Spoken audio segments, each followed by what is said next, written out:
Good morning. Today we start the module number 5 and the name of module number 5 is structure and union. मतलब आज हम module number 5 start करने वाले हैं. उसका नाम है स्ट्रक्चर एंड यूनियन. मतलब ये मॉड्यूल में हम स्ट्रक्चर के प्रोग्राम देखने वाले हैं एंड उसके बाद यूनियन के प्रोग्राम्स देखने वाले हैं and what is the difference between structure and union that we will see in this module number 5. तो फर्स्ट हम देखेंगे what is a structure. Structure क्या है? स्ट्रक्चर मतलब क्या है? Structure is a collection of items of same और different types that are collectively represented entity such as student और स्टूडेंट का कॉम्प्लेक्स नंबर एक्सेट्रा. मतलब स्ट्रक्चर क्या है? स्ट्रक्चर के अंदर और स्ट्रक्चर एक क्या है? कलेक्शन ऑफ एलिमेंट है. मतलब अगर हमें बहुत सारा डेटा डिस्प्ले करना है, एंटर करना है, तो उसके लिए हमें स्ट्रक्चर यूज़ करेंगे क्योंकि इसमें हम स्ट्रक्चर में हम बहुत सारे एलिमेंट कलेक्ट कर सकते हैं. Okay, so that is a use of structure. Structure से हम बहुत सारा स्टूडेंट का डेटा हम डिस्प्ले कर सकते हैं. So why we use the structure से हम स्टूडेंट का डेटा डिस्प्ले कर सकते हैं. उसके बाद हम कॉम्प्लेक्स नंबर का एडिशन सब्सट्रैक्शन भी कर सकते हैं बाय यूजिंग द स्ट्रक्चर है.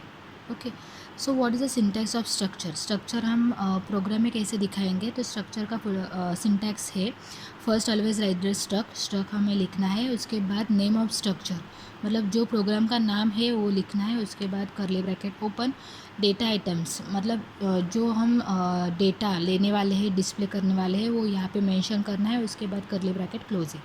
तो this is syntax of structure है. पहले स्ट्रक लिखो, उसके बाद स्ट्रक्चर का नाम लिखो, उसके बाद कर्ली ब्रैकेट ओपन, जो डेटा आइटम्स मतलब जो डेटा हमें डिस्प्ले करना है वो लिखना है. उसके बाद कर्ली ब्रैकेट क्लोज है. So that is a syntax of structure है. Structure means collection of element और उसका ये सिंटैक्स है. तो now we will see one program by using the structure है. एक प्रोग्राम हम देखेंगे बाय यूजिंग द स्ट्रक्चर. तो यहाँ पे मैंने प्रोग्राम का नाम है using the structure write a program to find the area and perimeter of 2 rectangle. मतलब यहाँ पे 2 रेक्टेंगल के हमें 2 रेक्टेंगल का हमें एरिया फाइंड करना है. उसके बाद मतलब फर्स्ट रेक्टेंगल का एरिया फाइंड करना है. उसके बाद उसका पेरीमीटर फाइंड करना है. उसके बाद सेकेंड रेक्टेंगल का भी एरिया और पेरीमीटर फाइंड करना है. बस यही फाइंड करना है. सो एट ए टाइम हम 2 रेक्टेंगल के एरिया और पेरीमीटर हम कैसे फाइंड करेंगे दैट वी विल सी. सो जैसे प्रोग्राम हम लिखते हैं तो उसकी स्टार्टिंग हम हेडर फाइल से करेंगे. Hash include stdi.h hash include conio.h. First हमें हेडर फाइल डिफाइन करना है. जब आप स्ट्रक्चर का प्रोग्राम लिखते हैं तो आपको स्टेप्स याद होने चाहिए. तो फर्स्ट स्टेप क्या है? हेडर फाइल डिक्लेयर करना. Hash include stdio.h hash include conio.h. उसके बाद है स्ट्रक डिफाइन करना है. तो स्ट्रक हमें कैसे डिफाइन करना है? Always write the struct. उसके बाद स्ट्रक्चर का नाम, तो यहाँ पे प्रोग्राम का नाम है रेक्टेंगल. उसके बाद कर्ली ब्रैकेट ओपन, यहाँ पे हम कौन सा डेटा लेने वाले हैं? Length and breadth. Curly bracket close and then void main. Okay, first step हमें हेडर फाइल डिफाइन करना है. उसके बाद हमें स्ट्रक डिफाइन करना है. फिर यहाँ से हमारा मेन प्रोग्रामिंग स्टार्ट होता है.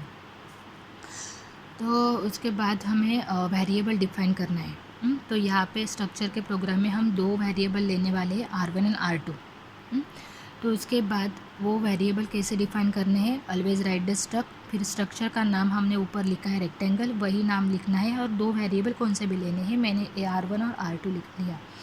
उसके बाद यहाँ पे हमें फाइंड करना है फर्स्ट रेक्टेंगल के एरिया, फर्स्ट रेक्टेंगल का पेरीमीटर P1, सेकेंड रेक्टेंगल का area A2 and second rectangle perimeter P2. ये हमें फाइंड करना है. That's why we are define here. Then print f. जब हमारे आउटपुट स्क्रीन पे हमें फर्स्ट मैसेज डिस्प्ले करना है यूज़र के लिए कि enter the first rectangle length and breadth. मतलब फर्स्ट रेक्टेंगल की आपको लेंथ एंड ब्रेड्थ एंटर करनी है. ये मैसेज चाहिए आपको. तो ये मैसेज मैंने एंटर किया. फिर मैंने वो मैसेज स्टोर किया. स्कैनएप 2 टाइम %d, 2 वैल्यू एंटर किया तो 2 टाइम %d. उसके बाद कैसे लिखना है हमें? एंड %r1 डॉट लेंथ ऐसे लिखना है. आपको सिंपल नहीं लिखना है एंड %r1, ये नहीं लिखना है आपको. एंड %r1 डॉट लेंथ मतलब R1 के वेरिएबल में ये लेंथ स्टोर होगी comma and percent R1 dot breadth, मतलब ये फर्स्ट रेक्टेंगल के लिए। उसके बाद हमें सेकेंड रेक्टेंगल का भी लेंथ और ब्रेड्थ लेना है। उसके बाद printf enter second rectangle L and B, फिर स्कैनफ सेम यहाँ पे जो यूज़ किया है वैसे ही लिखना है। Just right the R2 instead of R1, मतलब R1 की जगह आपको सिर्फ R2 लिखना है मैसेज में, ठीक है। उसके बाद हमें एरिया फाइंड करना है। तो एरिया का formula, first rectangle area formula is length, area formula is length into width and perimeter formula is 2 into in bracket L plus B। ये फार्मूला है, यही फार्मूला हम यूज़ करेंगे। तो कैसे आपको लिखना है, A1 मतलब फर्स्ट रेक्टेंगल का first rectangle area is equal to R1 dot length, मतलब फर्स्ट रेक्टेंगल की length into R1 dot breadth, ये फार्मूला यूज़ करना है। उसके बाद ये कैलकुलेशन होने के बाद that result are store in A1 calculate होने के बाद हमें ये प्रिंट करना है। तो हम यूज़ करेंगे printf area A1 is equal to percent 3D मतलब क्या है, 3 स्पेस। अगर हमें 3 वैल्यू एंटर करना है तो हम लिखेंगे 3%3D। उसके बाद हमें क्या प्रिंट करना है, A1, ये भी हमने कैलकुलेशन लिया, A1 प्रिंट किया। उसके बाद सेम फर्स्ट रेक्टेंगल का A1 हुआ। उसके बाद P2 कैलकुलेट करना है, फर्स्ट रेक्टेंगल का पेरीमीटर, उसका फॉर्मूला है 2 इंटू L प्लस B ये फॉर्मूला है। तो हम कैसे लिखेंगे, 2 into R1 dot length plus R1 dot breadth. आपको स्ट्रक्चर के प्रोग्राम में ऐसे ही लिखना है, आप सिंपल नहीं लिख सकते। Then printf perimeter P1 is equal to percent 3D, और ये हमने कैलकुलेट किया P1, तो हमें ये प्रिंट करना है P1। ओके, तो ये A1 हुआ, P1 हुआ। तो सेम A2 और P2 के लिए सेम लिखना है। जहाँ पे A1 यूज़ किया, 1 यूज़ किया है ना, वहाँ पे 2 लिखना है, बाकी सेम।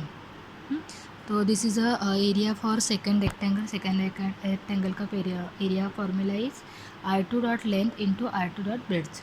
ये कैलकुलेशन होने के बाद ये प्रिंट करना है। So printf area A2 is equal to percent A2।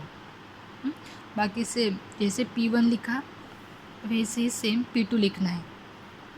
Okay, and last one is get CH। तो ये प्रोग्राम रन होने के बाद हमें पहले मैसेज मिलेगा enter first rectangle length and breadth. तो ये मैसेज होने के बाद यूज़र एंटर करेगा 3 एंड 2। सेकेंड मैसेज डिस्प्ले होगा एंटर सेकेंड रेक्टेंगल। तो मैंने सेकेंड रेक्टेंगल की लेंथ एंड ब्रेड्थ एंटर किया, तो ये। उसके बाद हमें क्या मिलेगा, A1 P1 A2 P2। फिर उसके बाद हमें ये वैल्यू डिस्प्ले होगी A1 A2 P1 P2।